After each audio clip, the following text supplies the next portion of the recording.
Corona ప్రభావంతో హోటళ్లు రెస్టారెంట్లు వెలవెలబోతున్నాయి. రెండో దశ వ్యాప్తి వేగంగా విస్తరిస్తుండటంతో హోటళ్లలో ఆక్యుపెన్సీ 95% తగ్గిపోయింది. అద్దెలు చెల్లించలేని పరిస్థితి ఏర్పడడంతో కొన్ని దాదాపు మూసివేసే పరిస్థితి నెలకొంది. ప్రభుత్వమే మరోసారి తమను ఆదుకోవాలంటున్న తెలంగాణ హోటల్స్ అసోసియేషన్ ప్రతినిధి వేణుగోపాల్తో ముఖాముఖి. కరోనా వల్ల చాలా వరకు వ్యాపారాలు దెబ్బతిన్నాయి. చిన్న మధ్యతరగతి పరిశ్రమలు అదేవిధంగా సేవల రంగానికి చెందిన వ్యాపారాలు అయితే బాగా దెబ్బతిన్నాయి. హోటల్స్, ఆతిథ్య రంగం దీనికి సంబంధించి చూసుకున్నట్లయితే ఇవి కోలుకోలేని పరిస్థితులకు వెళ్ళాయి. గత సంవత్సరం నుంచి ఫస్ట్ వేవ్ దెబ్బతో చాలా నష్టాలను చవిచూశాయి. ఇప్పుడు సెకండ్ వేవ్తో మరోసారి అదే పరిస్థితులు నెలకొన్నాయి. అయితే కరోనా సెకండ్ వేవ్ వల్ల హోటల్స్ రంగం ఎదుర్కొంటున్న ఇబ్బందులు, దాని గురించి మాట్లాడేందుకు మనతో పాటు Telangana hotels association executive committee member Venugopal గారు ఉన్నారు.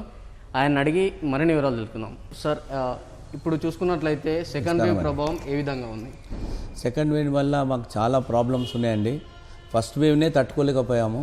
సెకండ్ వేవ్ వచ్చిన తర్వాత చాలా పరిస్థితి ఇంకా దారుణం అయిపోయింది. కొద్ది గొప్ప బెనిఫిట్ అవుతామేమో ఈ మేలో టూరిజము అవన్నీ డెవలప్ అవుతాయి అనుకున్న టైంలో మ్యారేజ్ సీజన్లో మళ్ళీ సెకండ్ వేవ్ రావడము, కర్ఫ్యూ విధించడం వల్ల మాకు రూమ్స్ 80 రూమ్స్ ఉన్నాయండి. కొన్ని రూమ్లు 40 ఉన్న రూమ్లలో కూడా occupancy rate పడిపోయిందండి.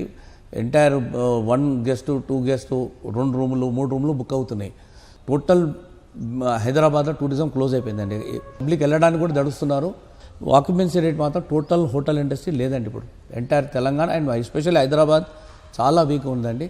Okay sir, first wave చూసుకున్నట్లయితే ఏ విధంగా ఉంది? అంటే ఫస్ట్ వేవ్లో పరిస్థితులు ఏ విధంగా ఉండేవి అప్పుడు? సార్, ఫస్ట్ వేవ్ కొద్దిగా తట్టుకోగలిగినామంటే అంతకుముందు కొద్దిగా బిజినెస్ ఉంది కాబట్టి అప్ టు ఫిబ్రవరి కొద్ది గొప్ప తట్టుకోగలిగినాం సార్.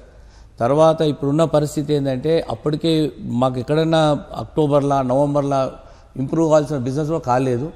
మా ఎక్స్పెక్టేషన్స్ అంతా ఏప్రిల్ తర్వాత కొద్దిగా టూరిజం డెవలప్మెంట్ ఉంటుంది, స్కూల్స్ హాలిడేస్ వస్తాయి. ఈ సెకండ్ వేవ్ ఎవరు ఎక్స్పెక్ట్ చేయలేమండి. మొత్తం మాకు బుకింగ్స్ వచ్చినాయి, మ్యారేజ్ బుకింగ్స్ అవన్నీ మాకు అన్నీ రిటర్న్ వెళ్ళిపోయినాయండి. అన్నీ పెద్ద బర్డన్ అయిపోయిందండి. సరే, బిజినెస్ బాగా నడుస్తుందేమో అని ఎక్స్పెక్టేషన్ తోటి స్టాఫ్ని తెచ్చుకున్నాం. ఇప్పుడు స్టాఫ్కి మా హోటల్ ఇండస్ట్రీ ఏంటంటే కంపల్సరీ మార్నింగ్ కాఫీ నుండి ఈవినింగ్ డిన్నర్ వరకు అన్ని ఫెసిలిటీస్ ఇవ్వాలి, విత్ ఇంక్లూడింగ్ అకామిడేషన్. సో మేము అన్నీ ప్రొవైడ్ చేశాము. మా స్టాఫ్కి ఎక్కడ ఇబ్బంది కాకుండా చూస్తున్నామండి. శాలరీస్ కూడా వాళ్ళ ప్రకారంగానే పే చేస్తున్నాము. అది కూడా మాకు ఓవర్ బర్డన్ అయిపోయింది ఇప్పుడు, ఎందుకంటే due to second wave. Lockdown అనేది ఒకటి పెడితే, ఒక 15 days పెడితే కొంచెం వైరస్ ఉధృతి తగ్గితే హోటల్స్ అదేవిధంగా ఇది మళ్ళీ ఇంప్రూవ్ అవుతుందని ఒక చర్చ జరుగుతుంది. ఇది ఇందులో ఎంతవరకు వాస్తవం? సార్, లాక్డౌన్ కంటే కూడా వ్యాక్సినేషన్ చాలా ఇంపార్టెంట్ ఇవ్వాలి సార్. మా హోటల్ ఇండస్ట్రీలో ప్రతి హోటల్లో మినిమం 100 మెంబర్స్ ఉంటారు సార్. మినిమం చిన్న హోటల్ ఉండండి, రెస్టారెంట్స్ కానీ 40, 50, 100, 150. మా సెంటర్లో మాకు ఒకటి సపరేట్గా ఒక క్యాంప్ లాగా పెట్టి మా స్టాఫ్కి అందరికీ వ్యాక్సినేషన్ ఇస్తే చాలా బాగుంటుందని కోరుకుంటున్నామండి. అసోసియేషన్ తరఫున ప్రభుత్వానికి ఏదైనా ప్రతిపాదనలు ఏమైనా సమర్పించారు, ఏదైనా విన్నపాలు సమర్పించారు? మేము ఆల్రెడీ లాస్ట్ టైం సీఎం గారిని కలిసామండి. మాకు కొద్దిగా రిలాక్సేషన్స్ ఇవ్వండి దయచేసి స్టేట్ గవర్నమెంట్కి వెళ్ళి, ఎందుకంటే ఇంతమందిని మోస్తున్నాం మేము. ఎలక్ట్రిసిటీ డిపార్ట్మెంటు, ట్రేడ్ లైసెన్స్ కానీ లేకుంటే మా స్టాఫ్ కానీ. సో మాకు కొద్దిగా బెనిఫిట్స్ ఏమైనా చేయండి అంటే ఆలోచిస్తామన్నారు. మా అప్లికేషన్ తీసుకున్నారండి. ఇట్ ఈస్ అండర్ కన్సిడరేషన్ అని ఎప్పటికప్పుడు తెలుస్తుందండి. అన్ని విధాలుగా ట్రై చేశాము. తప్పని పరిస్థితుల్లో కట్టాల్సింది కట్టుతున్నాము గవర్నమెంట్కి. గవర్నమెంట్ ఏమాత్రం మనకు ఎగ్జంప్షన్స్ ఇస్తే మాకు చాలా సంతోషం అండి. అంటే హైదరాబాద్ సంబంధించి చూసుకున్నట్లయితే టూరిజం సంబంధించి ఎలా ఉంది? అంటే హోటల్స్ సంబంధించిన వరకు ఇప్పటివరకు ఆక్యుపెన్సీ పెరగట్లేదు.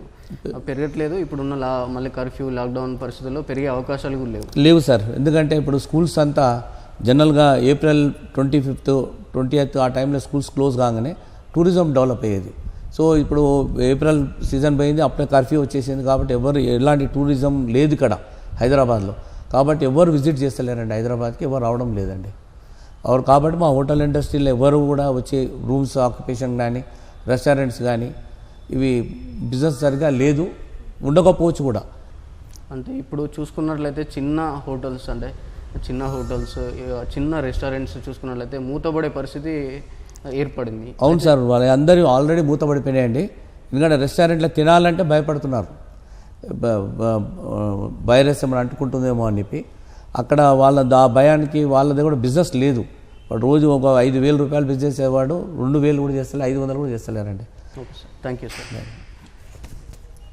కరోనా ఫస్ట్ వేవ్తో తీవ్ర నష్టాలు ఎదురు చూసామని, అదే సెకండ్ వేవ్ ముందు కొంత పరిస్థితులు ఆశాజనకంగా ఉన్నప్పటికీ సెకండ్ వేవ్తో మళ్ళీ అదే పరిస్థితులు ఎదుర్కొంటున్నాం, తీవ్ర నష్టాలు ఎదుర్కొంటున్నాము. ప్రభుత్వం తరఫున ఇప్పటికే విన్నపాలు సమర్పించాం. ప్రభుత్వం కూడా ఆదుకోవాలని hotels association, Telangana hotels association executive committee member Venugopal గారు కోరుతున్నారు. కెమెరామ్యాన్ సురేష్తో రాజ్ కుమార్, ఈటీవీ న్యూస్, హైదరాబాద్.